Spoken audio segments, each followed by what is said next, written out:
አሰላሙ አለይኩም ወራህመቱላሂ ወበረካቱ። ውድና የተከበራችሁ ውድ እህትና ወንድሞች እንዴት ናችሁ? ያለውኝ አልሐምዱሊላህ። ባለፈው የዋህሽይን ታሪክ ጀምረን ነበር ያቆምነው። ዛሬም ከዛው እንቀጥላለን። እስከ ቪዲዮ መጨረሻ ድረስ አብራችሁን ቆዩ።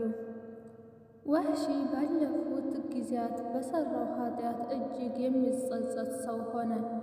ይህንን ታላቅ የሆነ ኃጢአቱን ለማፋቅ በአላህ መንገድ ደከመኝ ሰለቸኝ ሳይል ከመዋጋት ሌላ ምንም መንገድ እንደሌለው ተገንዝቧል።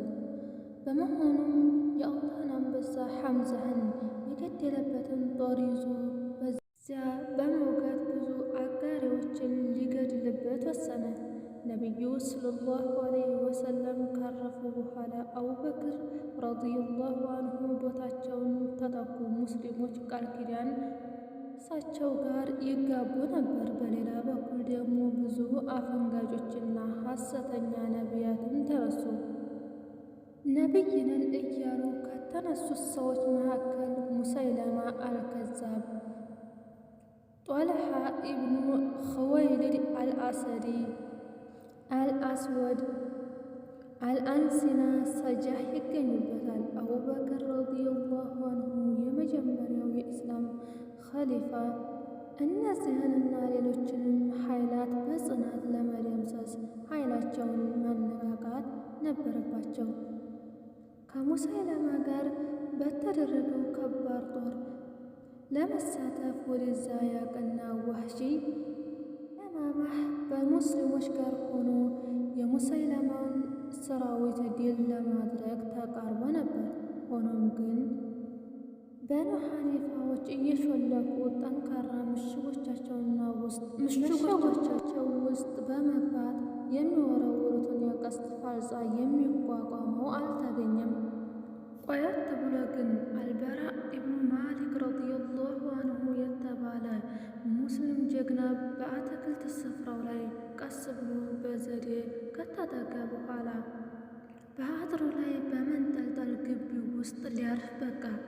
አልበራ እዛ ዋናውን የግቢውን በር የሚጠብቁትን ሰዎች በመግደል በሩን ለሙስሊሞች መክፈት ቻለ። በተከፈተው በር ሙስሊሞች እንደ ጎርፍ ከገቡ በኋላ ዋህሺ ግቢውን ሲቃኝ ከአንድ የሚያምር ቤት በር ላይ አንድ ሰው ሰይፉን እንደታጠቀ ቆሞ ተመለከተ። ከዚያም ጦሩን አስተካክሎ እየነቀነቀ ከመዘነ በኋላ በሰውየው ላይ ለቀቀው። በዚህ ጊዜ ጦሩ በደረቱ ገብቶ ሲሸቀሽቀው ሰውየው በፊት ለፊቱ ተደፋ። በዚያው ቅጽበት ከበኑ ሐኒፋ የሆነ ሰው እንዲህ ሲል ጩኸቱን ለቀቀው።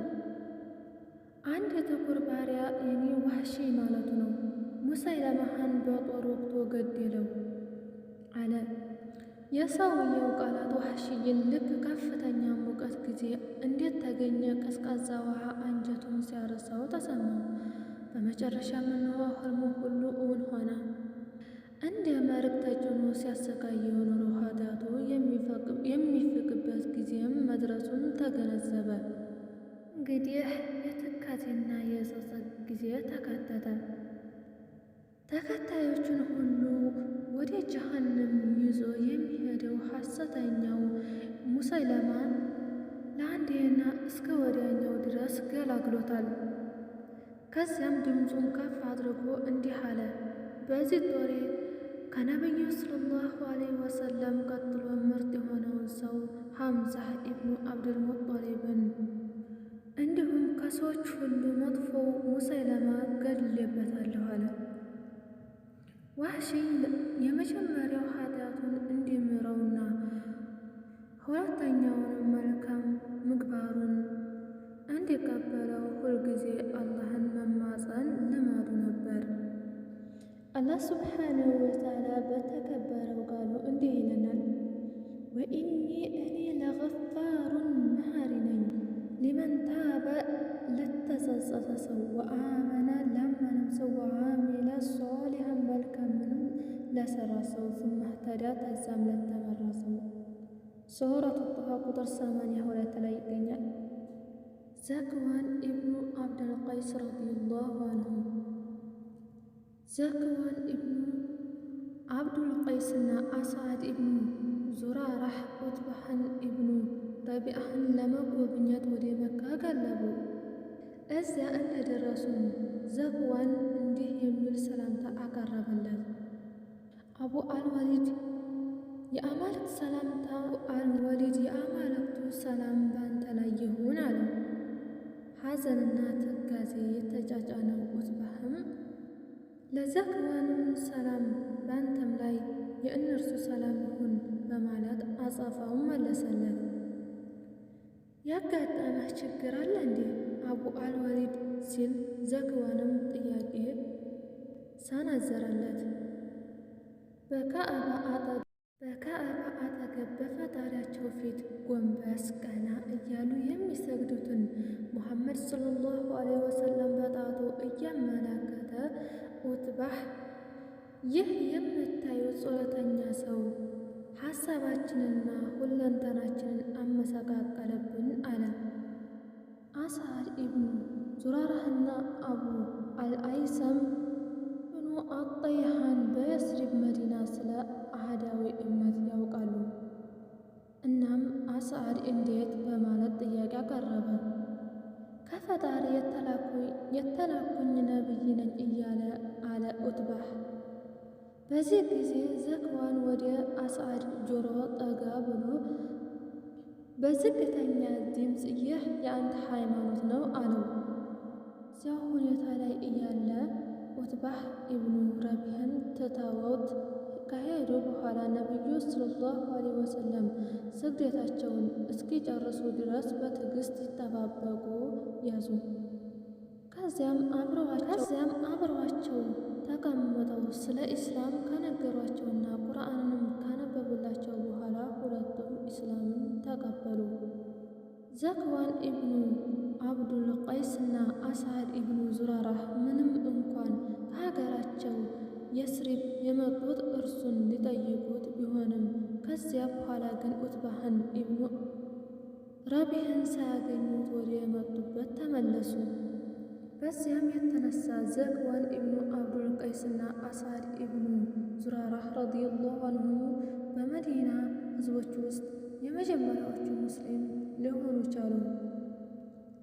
በመጀመሪያው የአቀባህ ቃል ኪዳን ወቅት ለሐጅ ሥራ ወደ መካ ከመጡት የመዲና ሰዎች ውስጥ የሚከተሉት 12 ሰዎች ከነቢዩ ሰለላሁ ዐለይሂ ወሰለም ጋር ተገናኙ። እነርሱም ከበኑ አልነጃር አስዓድ ኢብኑ ዙራራህ፣ አውፍ ኢብኑ አልሐሪስና ሙዓውያህ ኢብኑ አልሐሪስ፣ ዘክዋን ኢብኑ አብዱልቀይስና ራፊዕ ኢብኑ ማሊክ ከበኑ ሮዛኢር፣ ዑበይዳህ ኢብኑ አሷሚት፣ የዘኢድ ኢብኑ ጠላህ ከበኑ አውፍ፣ አልአባስ ኢብኑ ዑበይዳህ ኢብኑ ነድላህ ከበኑ አሚር ኢብኑ አውፍ፣ ዑቅባህ ኢብኑ አሚር ኢብኑ ነቢህ ከበኑ ሰለማህ፣ ከበኑ ሰውዳህ ደግሞ ቀታዳህ ኢብኑ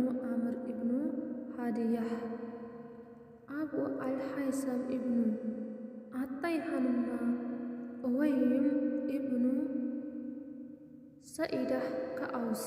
እነዚህ ናቸው ማለት ነው። እነዚህ አስሮቹ እነዚህ ሰዎች ነቢዩ ሰለላሁ ዐለይሂ ወሰለም ጋር ከተገናኙ በኋላ ቁርአንንም ያነበቡላቸው ሲሆን እነርሱም እርሳቸው ሊታዘዟቸው ከአላህ ሌላ ምንም አይነት አካልን ላይገዙ፣ ላይሰርቁ፣ ላያመነዝሩ፣ ሐሰት ላይናገሩ፣ ሐሜትን ላይፈጽሙና ሌላም የነቢዩ ሰለላሁ ዐለይሂ ወሰለም ትእዛዝን ላይጥሱ ነበር ቃል ኪዳን የተጋቧቸው። በዚያም የቃል ኪዳን ወቅት ነቢዩ ሰለላሁ ዐለይሂ ወሰለም የሚከተለውን ንግግር አድርገው ነበር።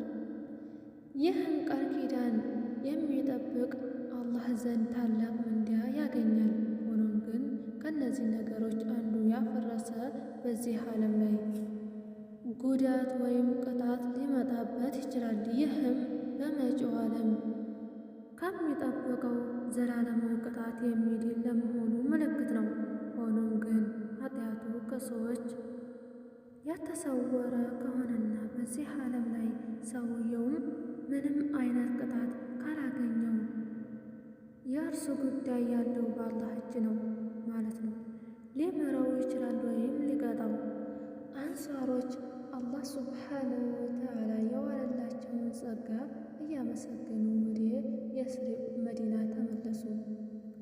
ዘክዋን ኢብኑ አብዱል ቀይስና የእርሱ ሰዎች የሆኑ አንሷሮች በመዲና ቤተሰቦቻቸውን ወደ ኢስላም መጣራት ጀመሩ። ሙስሊሞች ቁጥራቸው 40 እንደሞላ በአስሃር ዋናዎቹና በባላንጣነት የሚታዩት የኸዝረጅና አውስ ጎሳ አባላት አሁን አንድ ላይ መስገዳቸው አደጋ እንዳለው ይሰማቸው ነበር። ምክንያቱም ከአውስ የሆነን ሰው ከኸዝረጅ የሆነን ሰው በሶላትና በተለያዩ የአምልኮት ተግባራት እንዲመራው ወይም በተገላቢጦሽ የአውስ ሰው የኸዝረጁን እንዲመራው ስለማይፈቅዱ ነው። ይህን አደጋ ከሩቁ ያሸተተው ዘክዋን ኢብኑ አብዱል ቀይስ ረዲየላሁ አንሁ ለነቢዩ ሰለላሁ ዐለይሂ ወሰለም የሚከተለውን በማለት ደብዳቤ ጻፈላቸው። የአላህ መልእክተኛ ሰለላሁ ዐለይሂ ወሰለም በከተማችን ኢስላም እየተስፋፋ ነው። ስለሆነም እባክዎን ሃይማኖታቸውንና ቁርአንን ያስተምሩን ዘንድ ከባልደረቦቻቸው አንዱን ይላኩልን። ይህን መልእክት እንደደረሳቸው ነቢዩ ሰለላሁ ዐለይሂ ወሰለም ዘገዩ። የአስዓድ ኢብኑ ዙራራህን ረዲየላሁ አንሁ እንግዳ የሆነውን ሙስዓብ ኢብኑ ዑመይርን ረዲየላሁ አንሁ ላኩት። ሙስዓብ ሰዎችን በየቤታቸው እየዞረ ወደ ኢስላም ይመጡ ዘንድ ጥሪ ያደርግላቸው ነበር። በዚህም ምክንያት ኢስላም በያስሪብ በፍጥነት መስፋፋቱን ተያያዘው። በሁለተኛው የአቀባህ ቃል ኪዳን ወቅት 73 ወንዶችና 2 ሴቶች ጨምሮ ኑሰይብያህ ቢንት ከዓብ ከበኑ ነጃርና አስማ ቢንት አምር ከበኑ ሰልማህ ተገኝተው ነበር። አሁንም ነቢዩ ሰለላሁ ዐለይሂ ወሰለም እንዲህ አሉ፣ አላህን ብቻ ማምለክና ከእርሱም ጋር አጋር አለማበጀት በእናንተ ላይ የሚጸና ግዴታችን ነው አሉ። ከሴቶቻችሁና ከልጆቻችሁም የምትከላከሉትን ያህል ከእኔም ላይ ልትከላከሉ ቃል ኪዳን ግቡልኝ አሏቸው። በዚህ ጊዜ አብዱላህ ኢብኑ ረዋህ ረዲየላሁ አንሁ እንዲህ አለ፣ ይህንን ብናደርግ የምናገኘው ምንዳ ምንድን ነው አለ። ነቢዩ ሰለላሁ ዐለይሂ ወሰለም ጀነት አሉት። አንሷሮች ቀጠሉና ይህ በእርግጥ ትርፋማ ንግድ ነው አሉ። የአላህ መልእክተኛ ሆይ ከእርስዎ ጋር ቃል ኪዳን እንገባለን አሉ። ነቢዩ ሰለላሁ ዐለይሂ ወሰለም ቀጠሉና ሰዎች መካከላቸው 12 የሚሆኑ ታጣሪዎችን እንዲመርጡና ከዚያም ሰዎች ቃል ኪዳኑን ዝርዝር አፈጻጸም ኃላፊነትን በትከሻቸው ላይ እንዲሸከሙ አስደረጉ። ከእነዚያ ሰዎች 9 ከኸዝረጅ ጎሳ፣ 3 ደግሞ ከአውስ ጎሳ ነበር የመረጡት። 12ቱ ሰዎች ልክ የኢየሱስ ሐዋርያት ያደረጉትን እንደነበረው የየራሳቸው ሕዝብ ጉዳይ እየተከታተሉ እንዲያስፈጽሙ ነበር የተወከሉት። ነቢዩ ሰለላሁ ዐለይሂ ወሰለም ደግሞ አጠቃላዩን የሙስሊሙን ኡማ ሕዝብ ጉዳይ በጫንቃቸው ተሸከሙ። የዛሬው ደርሳችን እዚህ ላይ